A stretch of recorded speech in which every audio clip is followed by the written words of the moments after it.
আলহামদুলিল্লাহ আলহামদুলিল্লাহি রাব্বিল আলামিন ওয়াসসালাতু ওয়াসসালামু আলা সাইয়্যিদিল মুরসালিন ওয়া আলা আলিহি ওয়া সাহবিহি আজমাইন। আম্মা বাদ। আসসালামু আলাইকুম রাহমাতুল্লাহি ওয়া বারাকাতুহু। এখন আমি আলোচনা করব আযান ও ইকামত সম্পর্কে।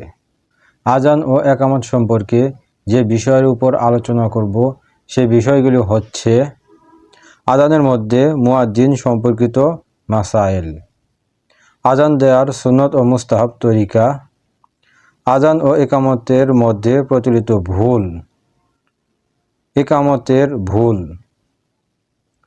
ইকামত দেওয়ার সুন্নত তরিকা। এখন আলোচনা করছি আযানের মধ্যে মুয়াজ্জিন সম্পর্কিত মাসাইল সম্পর্কে। মুয়াজ্জিন পুরুষ হতে হবে। মহিলাদের আযান দেওয়া মাকরুহে তাহরিমি। মহিলাগণ আযান দিলে তা দ্বিতীয়বার দিতে হবে। মুয়াজ্জিন সজ্ঞান পুরুষ হতে হবে। পাগল, মাতাল বা অবুঝ ছেলের আযান মাকরুহ। তার আযান দিলে দ্বিতীয়বার দিতে হবে, কিন্তু ইকামত দ্বিতীয়বার দিতে হবে না। মুয়াজ্জিনের আযান ও নামাজ সম্পর্কিত জরুরি মাসাইল এবং নামাজের ওয়াক্ত সম্পর্কে সঠিক জ্ঞান থাকতে হবে। মুয়াজ্জিন দিনদার, পরহেজগার, মুত্তাকি হতে হবে এবং সুন্নত সম্পর্কে সঠিক জ্ঞান থাকার সাথে সাথে সুন্নতের অনুসারীও হতে হবে।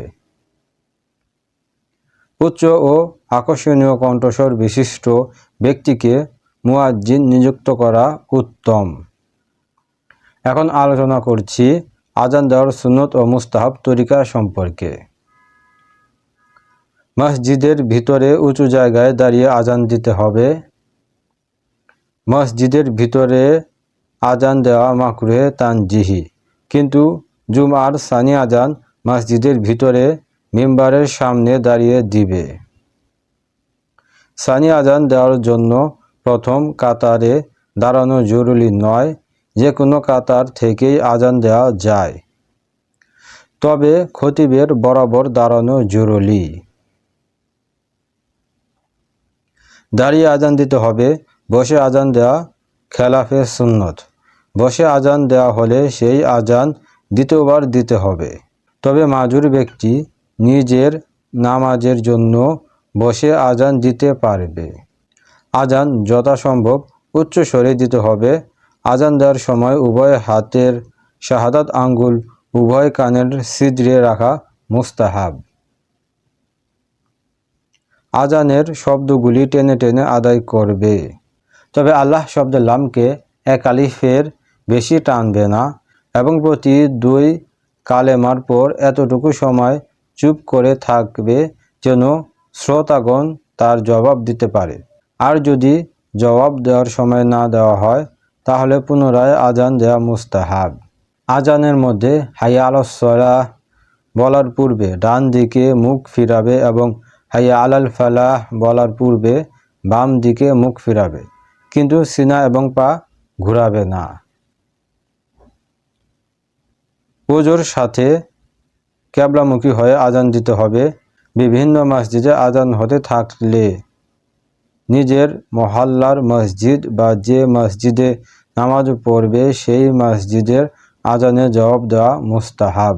আযানের ন্যায় ইকামতেও ডানে বামে আগে মুখ ফিরিয়ে হাইয়া আলাস সালাহ এবং হাইয়া আলাল ফালাহ বলবে।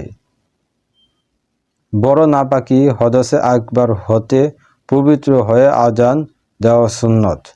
নাপাক অবস্থায় আযান দেওয়া মাকরুহে তাহরিমি।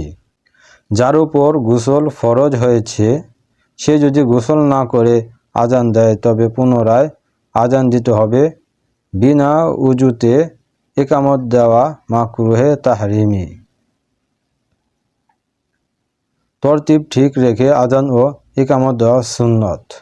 যদি কেউ আযানের মধ্যে পরের শব্দ আগে বলে তবে সম্পূর্ণ আযান পুনরায় দিতে হবে না, শুধু যে শব্দটি ছেড়ে দিয়েছে সেই শব্দটি বলে তরতিব অনুযায়ী পরের শব্দগুলি বলবে।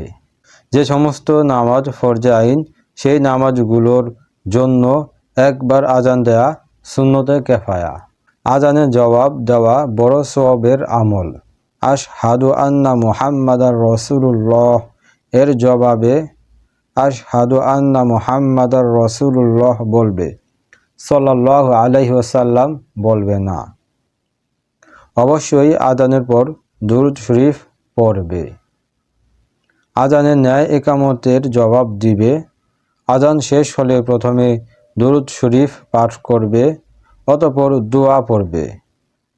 দোয়াটি হচ্ছে, আল্লাহুম্মা রাব্বা হাযিহিদ দাওয়াতিত তাম্মাতি ওয়াস সালাতিল কাইমাতি আতি মুহাম্মাদানিল ওয়াসিলাতা ওয়াল ফাদিলাতা ওয়াবআসহু মাকামান মাহমুদানিল্লাযী ওয়া'আদতাহু ইন্নাকা লা তুখলিফুল মিআদ। এখন আলোচনা করব আজান ও ইকামতের মধ্যে প্রচলিত ভুল সম্পর্কে, যেগুলির প্রতি সাধারণত খেয়াল করা হয় না। সেই ভুলগুলি হলো, ইলাহা এবং রসুল এই শব্দ দুটির মধ্যে মদ্দের হরফকে এক আলিফ হতে বেশি টেনে পড়া যাবে না। ইলাহা এই শব্দের মধ্যে জবরকে টেনে বলা এবং আইন অক্ষরটি উচ্চারণ না করা ভুল। as-সালাতু খায়রুম মিনান নাওম এর মধ্যে সালাত শব্দটির লাম অক্ষরকে বেশি টেনে বলা ভুল। আল্লাহু আকবার এই বাক্যের আল্লাহ শব্দের লাম অক্ষরকে মধ্যে তাবাই এক আলিফ হতে বেশি টেনে বলা যাবে না। এখন আলোচনা করব ইকামতের ভুল সম্পর্কে। ইকামতের মধ্যে প্রত্যেক কালিমায় শ্বাস ছেড়ে দেওয়া সঠিক নয়। হাইয়া আলাস সালাহ এবং কদ কামাতিস সালাহ এর মধ্যে শেষের তা অক্ষরের হরকতকে উচ্চারণ করা যাবে না। ইকামতের মধ্যে শেষ কালেমা আল্লাহু আকবার লা ইলাহা ইল্লাল্লাহ এক শ্বাসে বলতে হবে।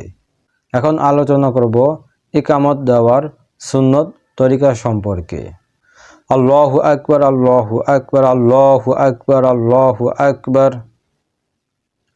এখানে 4 বার আল্লাহু আকবার এক শ্বাসে বলতে হবে এবং প্রথম দুবার আল্লাহু আকবার যে আওয়াজে বলতে হবে, পরের দুবার আল্লাহু আকবার তার তুলনায় একটু আওয়াজ উঁচু করতে হবে।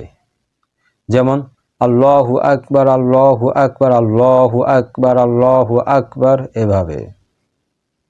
আশহাদু আল্লা ইলাহা ইল্লাল্লাহ আশহাদু আল্লা ইলাহা ইল্লাল্লাহ একসাথে বলতে হবে। আশহাদু আন্না মুহাম্মাদার রাসূলুল্লাহ আশহাদু আন্না মুহাম্মাদার রাসূলুল্লাহ একসাথে বলতে হবে।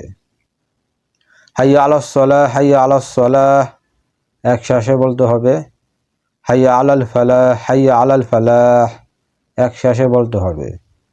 কদ কামাতিস সালাহ একসাথে বলতে হবে।